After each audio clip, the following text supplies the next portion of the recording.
ನಮಸ್ಕಾರ ಸ್ನೇಹಿತರೆ. ನಾವು ಎಲ್ಲರಿಗಾಗಿ ಕೆಲಸ ಮಾಡುತ್ತೇವೆ, ಆದರೆ ನಮ್ಮ ಸ್ವಂತ ಆರೈಕೆ ಕಡೆ ಗಮನ ಕೊಡುವುದನ್ನು ಮರೆಯುತ್ತೇವೆ. ಆದರೆ ಮನಃಶಾಂತಿ ಮತ್ತು ಖುಷಿಯಿಂದ ಇರುವುದಕ್ಕೆ ಸ್ವಯಂ ಆರೈಕೆ ಅತ್ಯಗತ್ಯ.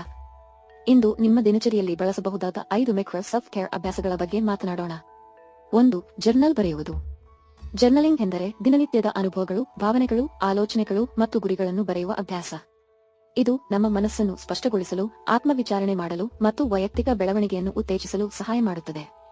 ಜರ್ನಲ್ ಬರೆಯಲು ಕೆಲವು ಸುಲಭ ವಿಧಾನಗಳು. 1. Gratitude journal. ಪ್ರತಿದಿನ 3 ವಿಷಯಗಳನ್ನು ಬರೆಯಿರಿ ನೀವು ಅದಕ್ಕಾಗಿ ಧನ್ಯರಾಗಿರುವುದನ್ನು. ಉದಾಹರಣೆಗೆ, ನನ್ನ ಆರೋಗ್ಯ ಉತ್ತಮವಾಗಿದೆ. ಸುತ್ತಲಿನ ಹಸಿರು ಪ್ರಕೃತಿಯು ಸುಂದರವಾಗಿದೆ. 2. Daily reflection. ನಿಮ್ಮ ದಿನ ಹೇಗಿತ್ತು? ಏನು ಕಲಿತೀರಿ? ಮುಂದಿನ ದಿನ ಏನು ಮಾಡಬಹುದು? ಒಂದು ಸಲ ಯೋಚಿಸಿ. 3. ಗುರಿ ಮತ್ತು ಕನಸುಗಳ ಜರ್ನಲ್. ನಿಮ್ಮ ಭವಿಷ್ಯದ ಗುರಿಗಳು, ಕನಸುಗಳು ಮತ್ತು ಸಾಧನೆಗಳ ಕುರಿತು ಬರೆಯಿರಿ. ಉದಾಹರಣೆಗೆ, ನಾನು ಮುಂದೆ ಫಿಟ್ ಮತ್ತು ಆರೋಗ್ಯವಂತನಾಗಬೇಕು. ನಾನು ಉತ್ತಮ ಓದುಗನಾಗಲು ಪ್ರತಿದಿನ 10 ಪುಟ ಓದುತ್ತೇನೆ ಎಂದು. 4. ಭಾವನೆಗಳ ಜರ್ನಲ್. ನಿಮ್ಮ ಮನಸ್ಸಿನಲ್ಲಿರುವ ಭಾವನೆಗಳನ್ನು, ಆಲೋಚನೆಗಳನ್ನು ಬರೆಯುವುದು ನಿಮಗೆ ಆತ್ಮಸ್ಪಷ್ಟತೆ ನೀಡುತ್ತದೆ. ನಿಮಗೆ ತಿಳಿದಿದೆಯೇ ಜರ್ನಲಿಂಗ್ ಹೇಗೆ ಪ್ರಾರಂಭಿಸಬಹುದು ಎಂದು? ನಿತ್ಯ ಕೇವಲ 5 ನಿಮಿಷ ತೆಗೆದುಕೊಳ್ಳಿ. ಕಾಗದ ಅಥವಾ ಡೈರಿ ಅಥವಾ ಮೊಬೈಲ್ ನೋಟ್ಸ್ ಬಳಸಿ. ಯಾವುದೇ ನಿಯಮ ಇರಲ್ಲ, ನೀವು ಅನುಭವಿಸುತ್ತಿರುವುದನ್ನು ಹೃದಯಪೂರ್ವಕವಾಗಿ ಬರೆಯಿರಿ. 2 ಮಿನಿಟ್ ರೂಲ್. 2 ನಿಮಿಷ ನಿಯಮ ಎಂದರೇನು? 2 ಮಿನಿಟ್ ರೂಲ್ ಅಂದರೆ ಎಲ್ಲಾ ಕೆಲಸಗಳನ್ನು ಸರಳಗೊಳಿಸುವ ಒಂದು ತಂತ್ರ. ಯಾವುದೇ ಕಾರ್ಯ 2 ನಿಮಿಷಗಳಲ್ಲಿ ಮುಗಿಸಲು ಸಾಧ್ಯವಿದೆಯಾ? ಹಾಗಿದ್ದರೆ ತಕ್ಷಣವೇ ಮಾಡಿ. 2 ನಿಮಿಷ ನಿಯಮವನ್ನು ಹೇಗೆ ಬಳಸಬಹುದು? ಮೊದಲು, ಕೆಲಸ 2 ನಿಮಿಷಗಳಲ್ಲಿ ಮುಗಿಯುತ್ತದೆಯಾ ಎಂದು ನೋಡಬೇಕು. ಉದಾಹರಣೆಗೆ, ಇಮೇಲ್ ರಿಪ್ಲೈ. ಹೌದು, ತಕ್ಷಣ ಮಾಡಿ. ಪೋಷಕನಿಗೆ ಮೆಸೇಜ್ ಕಳುಹಿಸಬೇಕೆ? ತಕ್ಷಣ ಕಳುಹಿಸಿ. ಕೆಲಸ ದೊಡ್ಡದಾದರೂ ಅದನ್ನು 2 ನಿಮಿಷದಲ್ಲಿ ಪ್ರಾರಂಭಿಸಿ. ನಾಳೆಯಿಂದ ಓದಲು ಶುರು ಮಾಡೋಣ ಅಂತ ಹೇಳ್ಬೇಡಿ. 2 ನಿಮಿಷಗಳಿಗಷ್ಟೇ ಓದಿ, ನಂತರ ಮುಂದುವರಿಸಿ. 3. Habits checking. ಹ್ಯಾಬಿಟ್ಸ್ ಚೆಕಿಂಗ್ ಎಂದರೆ ಒಂದು ಹೊಸ ಅಭ್ಯಾಸವನ್ನು ಈಗಾಗಲೇ ಇರುವ ಒಂದು ಅಭ್ಯಾಸದೊಂದಿಗೆ ಜೋಡಿಸುವುದನ್ನು ಹ್ಯಾಬಿಟ್ಸ್ ಚೆಕಿಂಗ್ ಎನ್ನುತ್ತಾರೆ. ಹ್ಯಾಬಿಟ್ಸ್ ಚೆಕಿಂಗ್ ಹೇಗೆ ಕೆಲಸ ಮಾಡುತ್ತದೆ?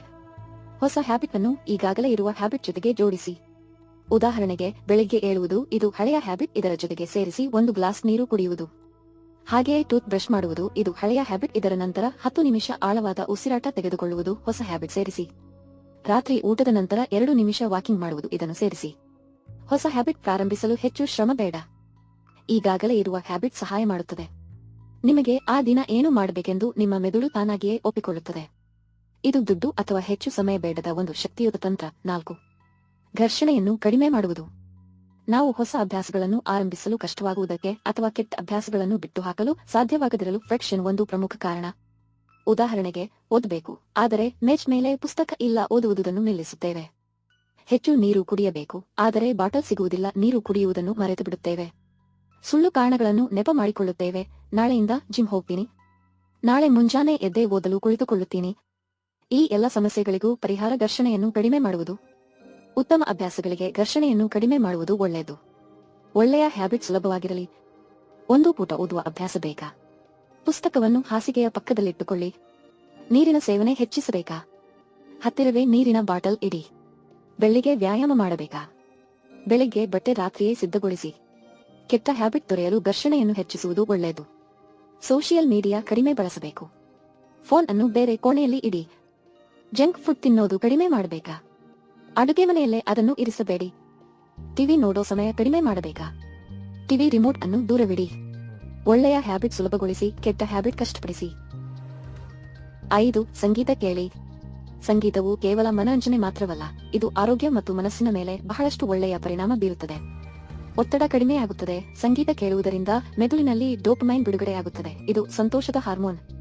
ಮನಃಶಾಂತಿ, ಶಾಂತ ನಿದ್ರೆಗಾಗಿ ಮೆಲ್ಲದ ಸಂಗೀತ ಕೇಳುವುದರಿಂದ ಮನಸ್ಸು ಆರಾಮವಾಗುತ್ತದೆ ಮತ್ತು ಶೀಘ್ರವಾಗಿ ನಿದ್ರೆ ಬರುತ್ತದೆ.